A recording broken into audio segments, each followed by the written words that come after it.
few months ago, I posted a video, 3-minute pointing, and then somebody left a comment on that video asking for a deeper explanation. So I did my best and explained what was being said.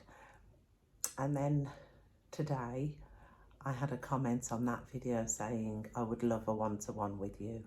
Let's have that one-to-one now. And the one thing that most of us are looking for is the sense of who we are. We know who we are, but it's clouded with so many things, which is what we are not. And in this short video, let's just experience the freedom of being. And in being who we are, it is the place in which freedom exists. And when we keep recognizing our true, informationless, naked, nothing to protect self, there's happiness. So it's not in the future, and you didn't have it in the past. It can only ever be now. I find self-inquiry to be a very powerful tool to take out what we are not. When we've took out what we are not, what is left is who we are. So you don't have to get into no comfortable position. You don't have to drop nothing into no body, into no head. Just be. Just be this. Now, without connecting up to the head or connecting into the body, just here, now, this now. Who and what can suffer?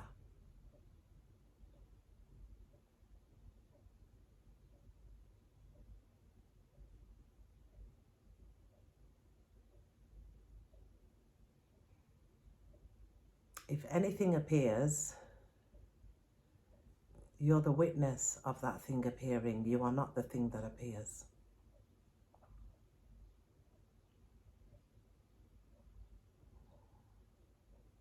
What time is it here?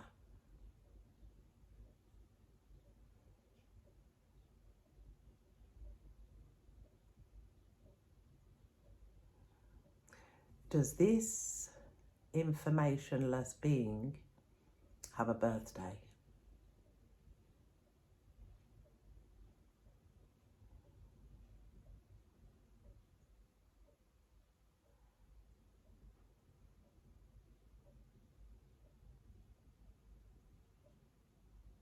What about enemies? Does this simple, clear, empty being, presence, have any enemies?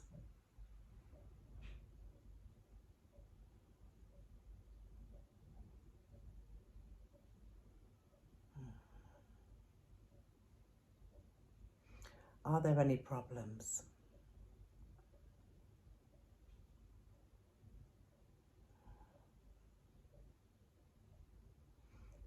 What about a past? Does this have a past?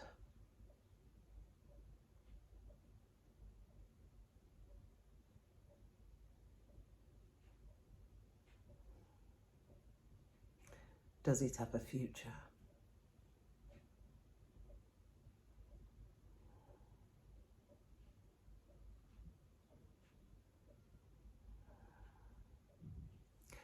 Does this comment describe or measure anything? Just check with your clear seeing.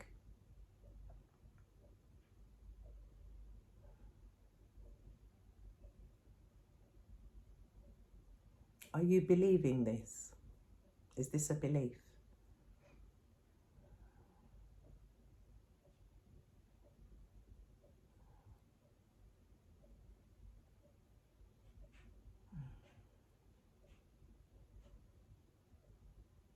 This is who you are. Informationless, timeless, no past, no future, just this.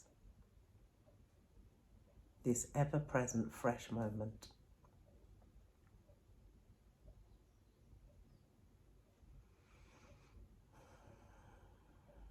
Is this lacking anything? Does this have any lack?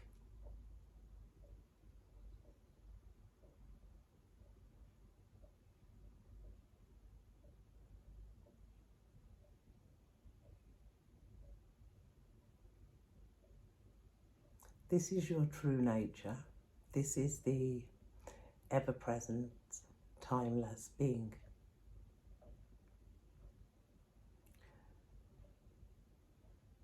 The clear seeing of this is not a belief.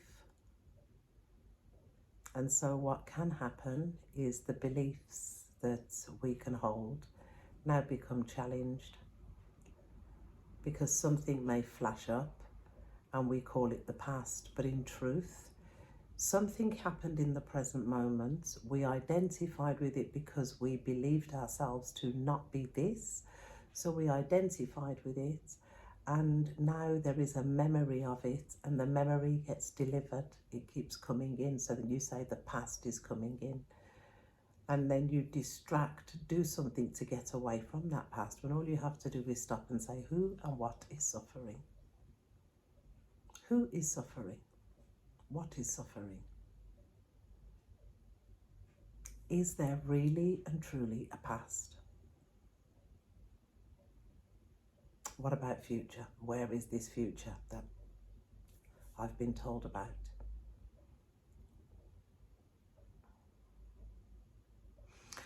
When we put questions directly, as smooth and as straight and as clean, with less words, when we do that, it's as if the mind disappears.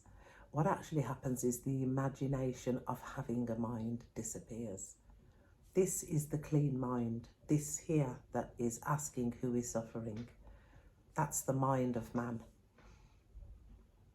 And it's a part of consciousness. It's the part of consciousness that can be involved in evolution.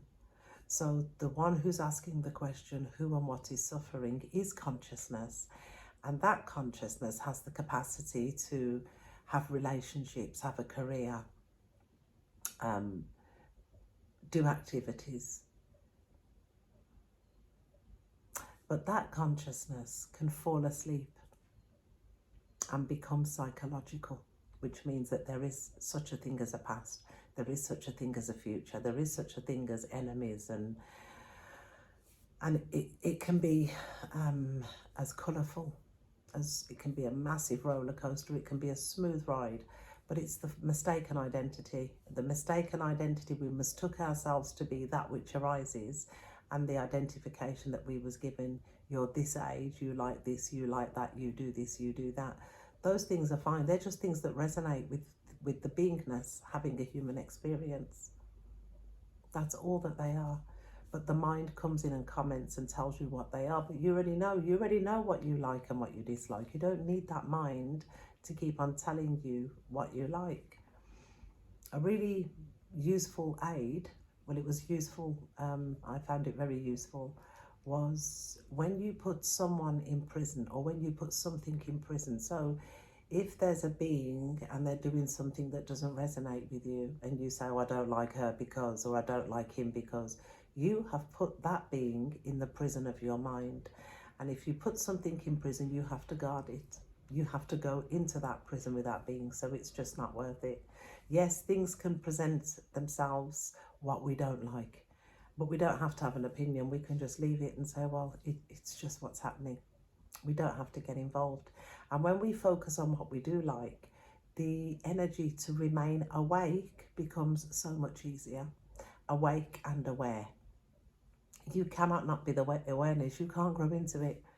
All you can do is recognize it. And that simple pointing, self-inquiry, is just one aid. There are many different aids, but that one is clean, straight and effective. No messing around. Who and what is suffering?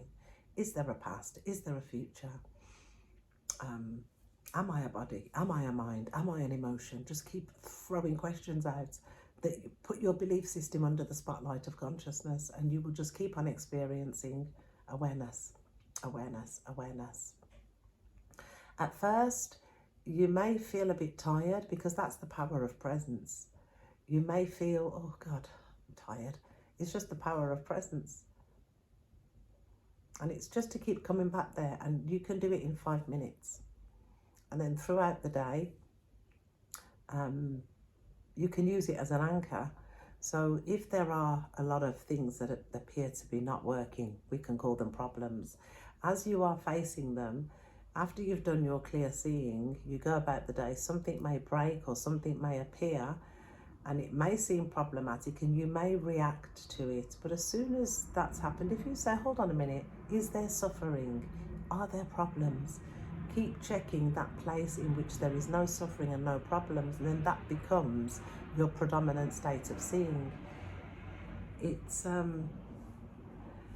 because we can't grow into beingness, but what we ought to do is just keep recognizing it. And the more that we recognize it, the bigger it gets. It becomes your predominant, it becomes normal. It's stable, things happen, but that's a different story. So what I mean is, there's different energies that have got different ways of operating. And if you want to understand those energies, then there are lots and lots and lots of people that teach about them. But if you just want complete and utter freedom, take it right now. And then this becomes so sweet that you'll have no interest in how to, you'll just know, because you're the informationless, all-knowing being. You don't even have to trust this. You don't have to trust it, because it's not dual, it's who you are. It's just the recognition. Just keep recognizing over and over and over who and what is suffering. And then that silence, not even experience, recognize that, because that's who you are. So here's your one-to-one. It's just direct inquiry. Who and what is suffering? Who is there really a past? We've been given information.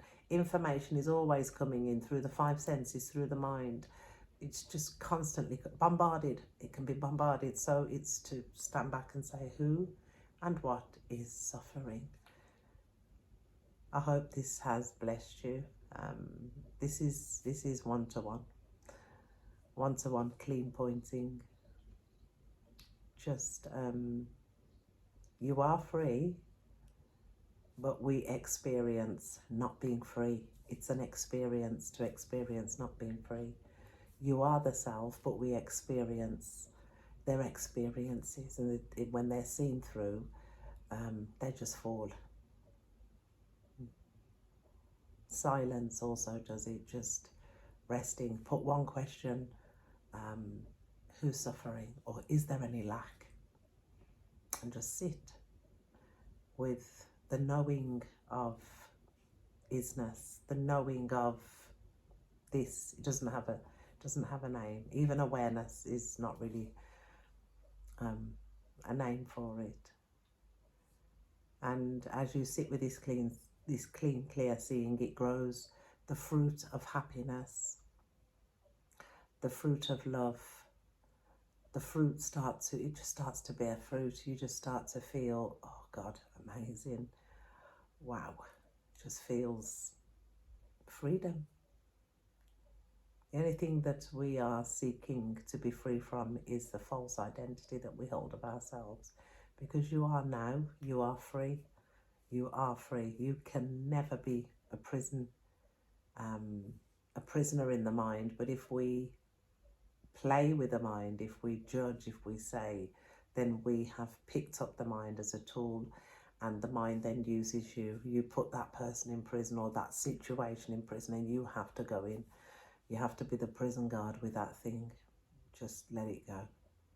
You don't lose yourself, you gain more freedom, happiness, and it's unlimited freedom, unlimited happiness, unlimited love. And we don't even do anything to get it. We just receive it. Just by being here is receiving the happiness, which is love. Have a blessed day.